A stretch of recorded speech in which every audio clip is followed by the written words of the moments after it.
Hello, life is beautiful. How's your day so far? Amazing?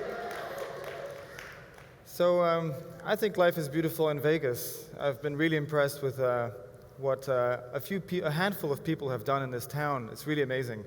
And I have to say that I wish it would be more ubiquitous in the world, that you'd had entrepreneurs and madmen mixed into one and create an environment like this one. I really applaud the efforts, and thank you also for Tony Shea and his whole team for the Downtown Project, which I think has been part of making Vegas really special to many people, an example out there in the world.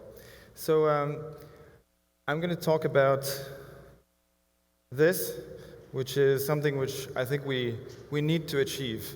It's a pressing problem that communities all around the world are facing strife, isolation from the opportunities that are abundant but not perceivable to them.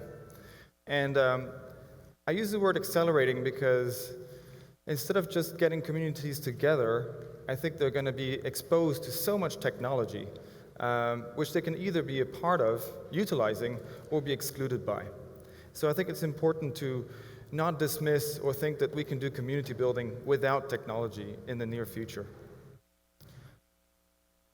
My journey is one of an architect urbanist who was interested in seeing how we could create better places.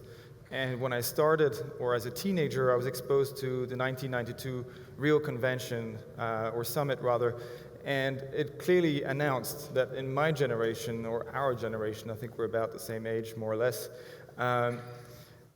so it was basically sustainability that would be one of the big questions. It wouldn't be the nuclear holocaust. Well, now with North Korea, we don't know, but it's definitely one big thing that came about in my mind, and I thought I would do anything I could to help that.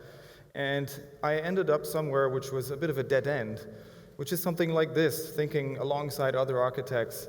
This is the Masdar project in Abu Dhabi, which you can see a part built on the right-hand slide. And these are visions that are a bit fantastical, and they don't integrate the notion of community very well. They're technocratic, and they don't solve, or they can't scale in a way fast enough to solve the pressing problems for the other 90%. And there are other examples of this. This is the Fab Tree, which is a concept of how we can combine biology with building homes so that we're more at one with nature. I think it's a beautiful vision. A friend, Mitch Joachim, did this in MIT around 2008, and we're not there yet. So I'm not saying that this is what we shouldn't do, but I think we're still far from that. This is Ken Yang, another friend who in Asia is building green skyscrapers. Fantastic design talent, but it's kind of a better version of bad, meaning it doesn't, again, integrate the problems that we're facing that are really core to our communities, how to work together. This is a better version of real estate. But if only a few can access that, who cares? Because most of the people who will come into the cities in the future will live in places that look a little bit like that. And there's good news. This could be a place that is vibrant, culturally active, economically capable, with healthcare available to many, and education, etc. But it's not the case right now. So we need to accelerate our movement towards that. And how do we do that? Well, the question to me really was, how do we take away the problem of designer and become, instead of a designer, a facilitator?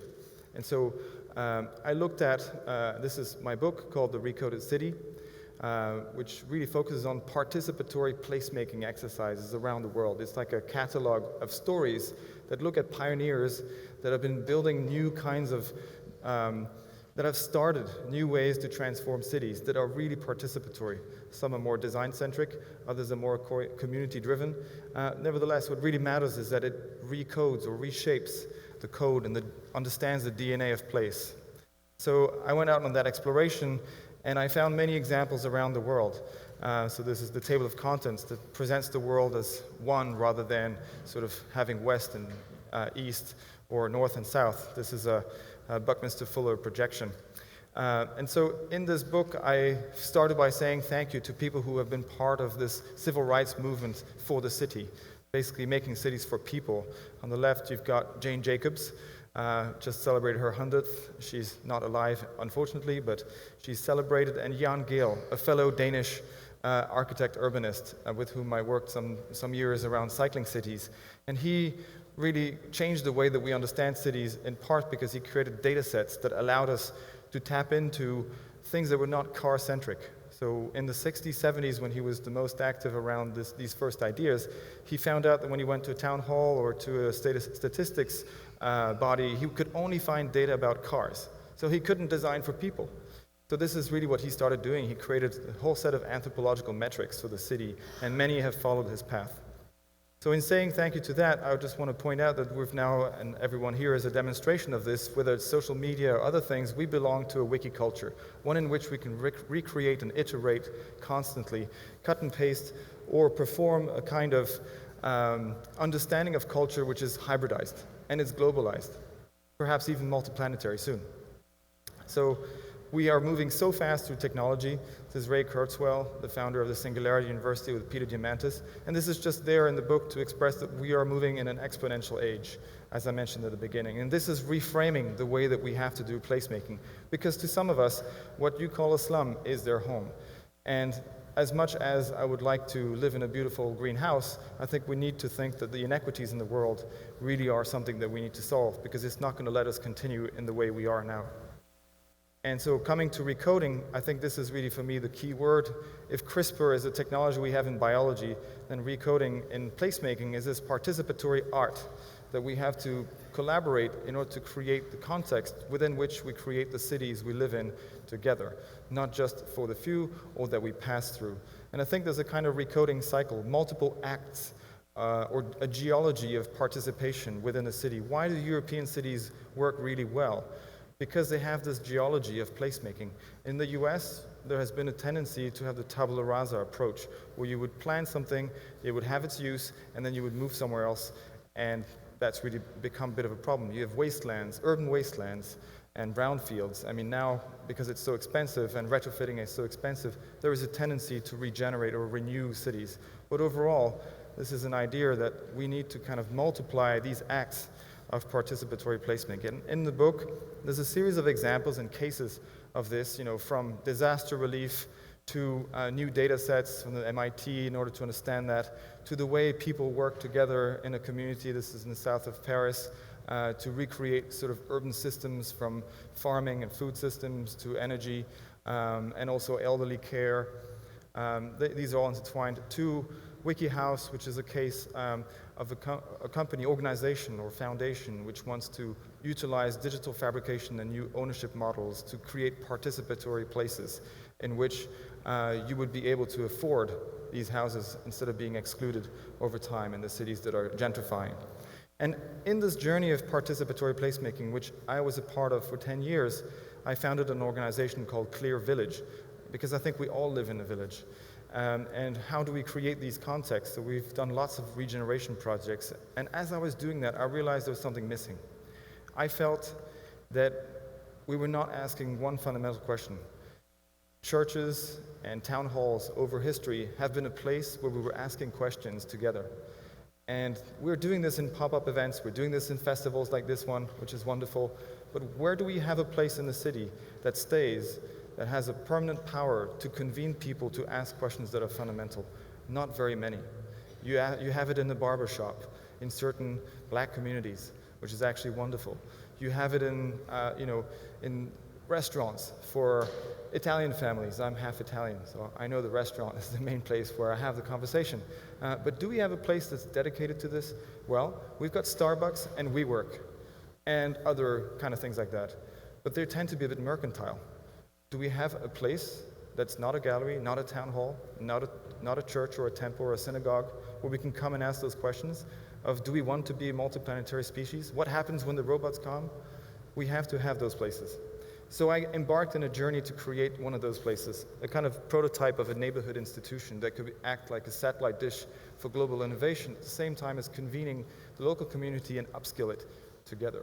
So the Lime Wharf is a building or a set of warehouses on Regent's Canal in Hackney, in East London, where I have spent a lot of time in the last years. And I found a derelict building, and it looked like that on a canal. It has a history of an industrial It's an industrial vestige from a time long gone, 150 years ago, the height of the Victorian industrial age. And it was nestled in an art street that had lost its vitality after the 2008 crash.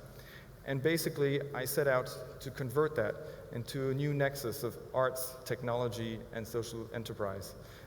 So acting as an architect, but also as a curator of this community, I did multiple things from what you see actually in downtown. I don't have to show you anything. So that's, apologies for having to repeat, but from the arts to food to bringing people together through music, the fine arts, but also the pleasure arts, those that are very immediate. And I transformed my flat into a futurist salon, where I'd have conversations with people that were from all walks of life. Then I started really to notice that there was another thing that needed to empower this. So I talked about technology, but I didn't talk about the maker movement.